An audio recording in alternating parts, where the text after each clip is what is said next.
നമുക്ക് വേദയുടെ വിക്രത്തിന്റെ നാളത്തെ നല്ലൊരു കഥ കേട്ടാലോ? അതിനു മുമ്പായിട്ടൊരു കാര്യം പറഞ്ഞോട്ടെ. വീഡിയോ ഇഷ്ടപ്പെടുവാണെങ്കിൽ നിങ്ങളൊന്ന് ഹൈപ്പ് ചെയ്യാൻ മറക്കരുത് കേട്ടോ. അങ്ങനെ നാളത്തെ കഥയെ നമ്മൾ കാണുന്ന ഒടുവില് രാത്രി കിടന്നിട്ട് ഉറങ്ങാൻ പറ്റുന്നുണ്ടായിരുന്നില്ല വേദയ്ക്ക്. വല്ലാത്തൊരു ബുദ്ധിമുട്ടായിരുന്നു. ഒരു പക്ഷേങ്കില് പുളിക്കിനെ പിടികൂടിയിട്ടുണ്ടെങ്കിൽ പുളിക്ക് സത്യങ്ങളൊക്കെ തുറന്നു പറയും. തൻ്റെ ചേട്ടൻ ശ്രീകാന്താണ് ഇതിൻ്റെ പിന്നിലൊന്ന് ഉള്ളെന്നുള്ള സത്യം. ഇതുവരെയായിട്ടും വിക്രത്തിന് അതിനെക്കുറിച്ചുള്ള അറിവും കാര്യങ്ങളൊന്നും കിട്ടിയിട്ടില്ല. ഈ സമയത്ത് വിക്രം കിടന്നുറങ്ങിയിട്ടുണ്ടായിരുന്നു. വേദയെ ചേർത്ത് പിടിച്ചിട്ടാണ് വിക്രം കിടന്നുറങ്ങിയത്. കുറച്ച് കഴിഞ്ഞപ്പം വേദ പതുക്കെ എഴുന്നേറ്റിരിക്കുകയാണ്. വേദയ്ക്ക് എന്തോ വല്ലാത്തൊരു ബുദ്ധിമുട്ടൊക്കെ തോന്നി. എങ്ങനെയായി തീരും എന്തായി തീരും എന്നും അറിയത്തില്ല. ഒരുപക്ഷെ ഇനിയിപ്പോൾ ആരായിരിക്കും വരുണിനെ കൊന്നിട്ടുണ്ടായിരിക്കുക. തൻ്റെ ചേട്ടനെ ഏർപ്പാടാക്കിയ ആൾക്കാരാണെന്ന് തോന്നേ. അതിനെക്കുറിച്ചുള്ള വ്യക്തമായിട്ടുള്ള വിവരങ്ങൾ അധികം വൈകാതെ തന്നെ കിട്ടും.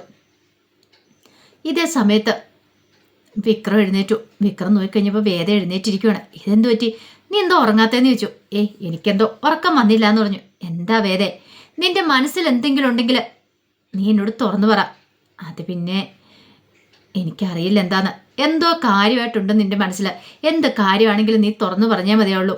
അപ്പോഴേക്കും വേദ പറഞ്ഞു, ആ കാര്യം വിക്രം അറിഞ്ഞിട്ടുണ്ടെങ്കിൽ എങ്ങനെയായിരിക്കും വിക്രത്തിൻ്റെ പ്രതികരണം എന്ന് എനിക്കറിയില്ല. പിന്നെ വിക്രം എന്നെ ഏത് രീതിയിലാണ് കാണുന്നതെന്നും അറിയില്ല. പക്ഷെ എനിക്കത് പറയാതിരിക്കാൻ പറ്റില്ല എന്ന് പറഞ്ഞു. അത് കേട്ടപ്പോൾ വിക്രം ചോദിച്ചു, എന്ത് കാര്യമാണ്? നിനക്ക് എന്നോട് എന്താ പറയാനുള്ളതെന്ന് ചോദിച്ചു. അത് ഞാൻ ഇത്രയും ദിവസം അത് വിക്രത്തിൽ നിന്ന് മറച്ചു വെച്ചിരിക്കുമായിരുന്നു. പക്ഷെ ഇനി എനിക്കത് തുറന്നു പറയാതിരിക്കാൻ പറ്റില്ല എന്ന് പറഞ്ഞു.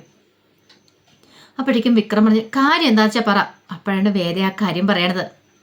വരുൺ കൊല്ലപ്പെട്ടതിൻ്റെ അന്ന് ശ്രീകാന്തിനെ ഫോൺ സംഭാഷണം താൻ കേട്ടതും പിന്നീട് വിക്രത്തെ രക്ഷിക്കാൻ വന്ന കാര്യങ്ങളെല്ലാം പുളിക്കിന് ശ്രീകാന്തിനെ വിളിച്ചിട്ടുണ്ടായിരുന്നു. അങ്ങനെയാണ് താൻ കാര്യങ്ങളൊക്കെ അറിഞ്ഞെന്ന്. ഇത് കേട്ട് കഴിഞ്ഞപ്പം വിക്രം ചോദിച്ചു, ഓഹോ, അപ്പം ഇതിൻ്റെ പിന്നിൽ ഇതായിരുന്നല്ലേ?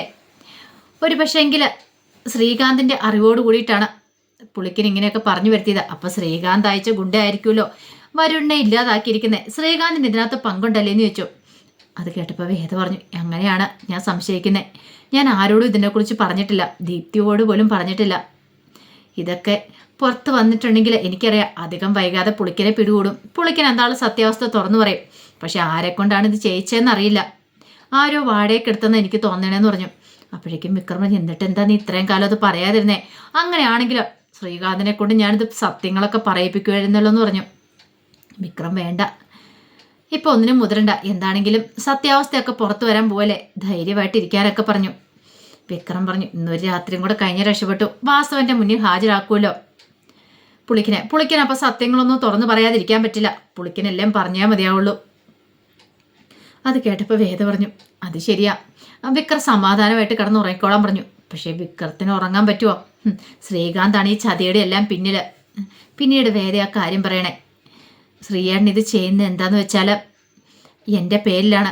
ഈ കമ്പനി അതുപോലെ തന്നെ സ്വത്തുവകകളൊക്കെ, ഈ വീട് ഉൾപ്പെടെ എല്ലാ കാര്യങ്ങളും എൻ്റെ പേരിലാണ്. ഒരു പക്ഷേ അത് തട്ടിയെടുക്കാനാന്ന് തോന്നേ. കാരണം ഞാനും വിക്രം തമ്മിൽ ഒന്നിച്ചിട്ടുണ്ടെങ്കിൽ അത് വിക്രത്തിൻ്റെ അവകാശപ്പെട്ടതാകുമല്ലോ. വിക്രത്തിനും കൂടെ അവകാശം ഉണ്ടായിരിക്കുമല്ലോ. പിന്നെ ഈ വീട്ടുള്ളവർക്ക് അതിനകത്തൊരു അവകാശം ഉണ്ടായിരിക്കില്ല. അപ്പോൾ അതുകൊണ്ട് അതവർ ഇഷ്ടപ്പെടുന്നില്ല. അതുകൊണ്ടാണ് എന്നെ വിക്രത്തിൽ നിന്ന് അകറ്റാനായിട്ട് ശ്രമിക്കുന്നത്.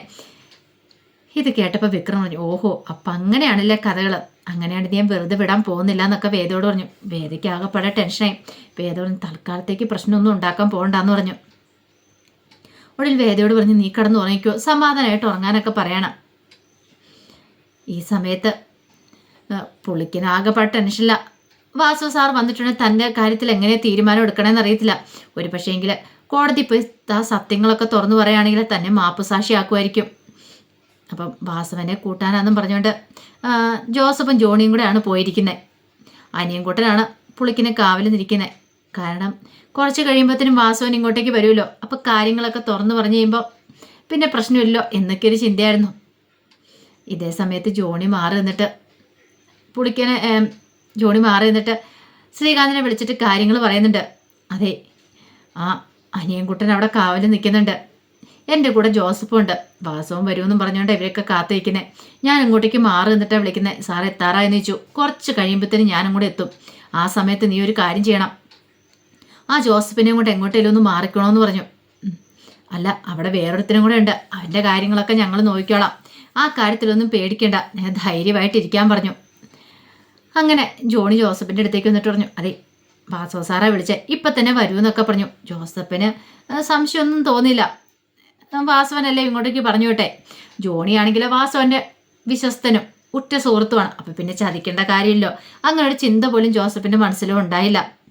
ഇതേ സമയം ചന്ദ്രശേഖരൻ പറഞ്ഞു, അറിയാലോ, നമ്മളാണ് ഇതിൻ്റെ പിന്നിൽ കളിച്ചതെന്നെങ്ങാനും ആ വാസവൻ അറിഞ്ഞിട്ടുണ്ടെങ്കിൽ അതോടുകൂടി തീർന്നു. ശ്രീകാന്ത് പറഞ്ഞു, അറിയാനൊന്നും പോകുന്നില്ല അച്ഛാ, നമ്മൾ പുളിക്കനെ പോയി തീർത്തണം. അല്ല, ഈ പറയുന്ന ജോസഫും അതുപോലെ തന്നെ അവനൊക്കെ എന്ത് അനിയും കൊണ്ട് അവന്മാർ ഇതിനെക്കുറിച്ച് അറിഞ്ഞു കഴിഞ്ഞിട്ട് പ്രശ്നമാകത്തില്ലേ? നമുക്കൊരു കാര്യം ചെയ്യാം, അവന്മാരുടെ തലയിലേക്ക് ഇതങ്ങോട്ട് കെട്ടിവെക്കാന്ന് പറഞ്ഞു. പുളിക്കനെ കണ്ടു കെട്ടിക്കഴിയുമ്പോൾ അവന്മാർ തീർത്ത് അതങ്ങോട്ട് വരുത്തി തീർക്കാം. എങ്ങനെയുണ്ട് കാര്യങ്ങളൊക്കെ ഈസിയാ. പക്ഷേ എങ്കിൽ ഒരു കാര്യമുണ്ട്, ഒടുവിൽ നമ്മുടെ തലയ്ക്ക് തന്നെ ഇരിക്കല്ലെന്ന് പറഞ്ഞു. ഇല്ല, അതൊക്കെ നമുക്ക് നോക്കിയും കണ്ടും ചെയ്യും അച്ഛാ. ഇനി ഒരു കാരണവശാലും പുളിക്കൻ ശബ്ദിക്കരുത്. അവൻ മാപ്പ് സാക്ഷി ആവാനായിട്ടായിരിക്കും പോകുന്നത്. ഉള്ള സത്യങ്ങളൊക്കെ വിളിച്ചു പറയാനായിട്ടായിരിക്കും. വാസവനോടും പറയും, ശ്രീനിയോടും പറയും. അങ്ങനെ പറഞ്ഞിട്ടുണ്ടെങ്കിൽ പിന്നെ നമുക്ക് ഈ ഭൂമി ജീവിച്ചിരിക്കാൻ പറ്റില്ല. വാസവൻ അറിഞ്ഞിട്ടുണ്ട് എന്താ സംഭവിക്കുന്ന അറിയാലോ എന്നൊക്കെ പറയണം. അത് കേട്ട് കഴിഞ്ഞപ്പോൾ ചന്ദ്രശേഖരൻ പറഞ്ഞു, അത് ശരിയാ, സാരമില്ല, നമുക്ക് അങ്ങോട്ടേക്ക് ചെല്ലാന്ന് പറഞ്ഞു. പിന്നീട് അവരങ്ങോട്ടേക്ക് പോരുവാണ്. ഈ സമയത്ത് ജോസഫിനോട് ജോണി പറഞ്ഞു, അതെ, നമുക്കൊരു കാര്യം ചെയ്താലോ, ഒരു ചായ കുടിച്ചിട്ട് വരാം, കുറേ സമയമായില്ലേ, വാസവ സാർ വരാനായിട്ട് കുറച്ചുകൂടെ ലേറ്റ് ആവും തോന്നിയെന്ന് പറഞ്ഞു. നമുക്ക് പോയിട്ട് വരാമെന്നും പറഞ്ഞുകൊണ്ട് അങ്ങോട്ട് പോയി. അപ്പോൾ വഴിയും കാര്യങ്ങളൊക്കെ പറഞ്ഞു കൊടുത്തിട്ടായിരുന്നു ജോണി ജോസഫിനെയും കൂടി അങ്ങോട്ട് പോകുന്നത്. അപ്പോൾ എവിടെയാണ് പുളിക്കൻ ഒളിച്ചിരിക്കുന്നതെന്നുള്ള കാര്യങ്ങളൊക്കെ വ്യക്തമായിട്ട് പറഞ്ഞു കൊടുത്തിട്ടുണ്ടായിരുന്നു. ഇതേ സമയത്ത് അനിയൻകുട്ടൻ പുളിക്കനോട് എന്നാലും നിന്നെ സമ്മതിച്ചു തന്നിരിക്കുന്നു. ഇത്രയും കാലം അവിടെ ഉണ്ടായിട്ട് നിന്റെ ഗുരുവിന് തന്നെ പണി കൊടുത്തില്ലേ? ശ്രീനി സാറിൻ്റെ ഇലക്ഷൻ്റെ സമയത്ത് തന്നെ വേണമായിരുന്നോടാ ഇത്. ശ്രീനി സാറ് നിന്നെ കൈ കെട്ടിയിട്ടുണ്ട് വെച്ചേക്കുമെന്ന് എനിക്ക് തോന്നില്ല. വിക്രത്തിന് തലേ കുറ്റം കെട്ടി വെച്ചാൽ നിനക്ക് എങ്ങനെ തോന്നിയില്ല പുളിക്കാം? പണത്തിന് വേണ്ടിയാണെങ്കിൽ നീ ഇങ്ങനെ ഒരിക്കലും ഒറ്റുകാരനാൻ പാടില്ലായിരുന്നു പറഞ്ഞു. പുളിക്കാൻ പറഞ്ഞു, എനിക്കൊരു അബദ്ധം പറ്റിപ്പോയതാ, അബദ്ധം മിണ്ടരുത് നീ എന്നൊക്കെ പറഞ്ഞൊരു ദേഷ്യപ്പെടുവാണ്. കുറേ സമയം കഴിഞ്ഞ് കഴിഞ്ഞപ്പോഴത്തേനും ആരൊക്കെയോ അങ്ങോട്ടേക്ക് വരുന്നുണ്ട്. ഈ സമയത്ത് അനിയൻകുട്ടനോർത്തു, ഇതാരാ പോലും വരുന്നതെന്നൊക്കെ ഓർത്ത് ഇങ്ങനെ നോക്കുകയാണ്. അപ്പോഴേക്ക് ശ്രീകാന്തും ചന്ദ്രശേഖരനുമാണ്. അവരെ കണ്ടു കഴിഞ്ഞപ്പോഴത്തേനും അനിയൻകുട്ടന് ഒരു നിമിഷം ഒന്ന് പതറി, ഇവരെന്താ ഇങ്ങോട്ടേക്ക് വരുന്നേ എന്നൊരു ചിന്തയൊക്കെ ആയിരുന്നു അനിയൻകുട്ടൻ്റെ മനസ്സിൽ. അപ്പോഴേക്കും പുളിക്കൻ അപകടമെടുത്തു. പുളിക്കൻ ആദ്യം ഒന്ന് ഓർത്തു, ഇനിയിപ്പോൾ തന്നെ രക്ഷിക്കാനാണെന്ന് അറിയത്തില്ല, അതോ ശിക്ഷിക്കാനാണെന്ന് അറിയത്തില്ല, ഇവരിങ്ങോട്ടേക്ക് വരണമെങ്കിൽ അപ്പം വാസവൻ ഇപ്പം തന്നെ വരുമെന്നാണ് പറഞ്ഞേ. പക്ഷേ ഇവരെന്തിനാ ഇങ്ങോട്ടേക്ക് വരുന്നതെന്നൊരു ചിന്തയായിരുന്നു. ആ സമയത്ത് ശ്രീകാന്ത് അങ്ങോട്ടേ വന്നു. പിന്നീട് അനിയൻകുട്ടനോട് പറഞ്ഞു, അതെ, നിനക്ക് ജീവൻ വേണേ നീ മാറിക്കോളാൻ പറഞ്ഞു. പക്ഷെ അനിയൻകുട്ടൻ പോകാൻ കൂട്ടാക്കില്ല. അപ്പോഴേക്കും അനിയൻകുട്ടനെ അടിക്കുവാണ്. അനിയൻകുട്ടനെ അടിച്ച് അവശനാക്കി അനിയൻകുട്ടൻ അവിടെ വീണ് കിടക്കുവാണ്. ഈ സമയത്ത് പുളിക്കൻ്റെ അടുത്തേക്ക് വന്നു ശ്രീകാന്ത് ചന്ദ്രശേഖരനും കൂടെ.